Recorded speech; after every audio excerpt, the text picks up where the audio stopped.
দক্ষিণেশ্বর মন্দির লাগোয়া আদ্যাপীঠের রহস্য জেনে নিন। দক্ষিণেশ্বর লাগোয়া আদ্যাপীঠ মন্দিরের প্রতিষ্ঠা করেছিলেন অন্নদাচরণ। কবিরাজি নিয়ে পড়াশোনা করতে তিনি চট্টগ্রাম থেকে কলকাতায় আসেন, কিন্তু এই সময় রামকৃষ্ণ পরমহংসদেব তাকে বলেন তার দ্বারা কবিরাজি হবে না।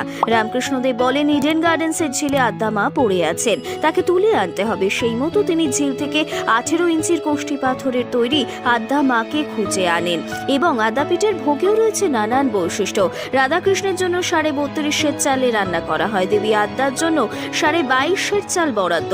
রামকৃষ্ণ পরমহংসদেবের ভোগ রান্না করা হয় 12.5 চালে। সেই ভোগ পঞ্চব্যঞ্জনে এবং এর সঙ্গে পরমান্ন ভোগও দেওয়া হয়।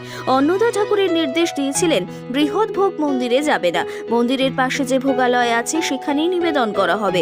আজও সমস্ত নিয়ম মেনে পুজো করা হয় আদ্যাপীঠে।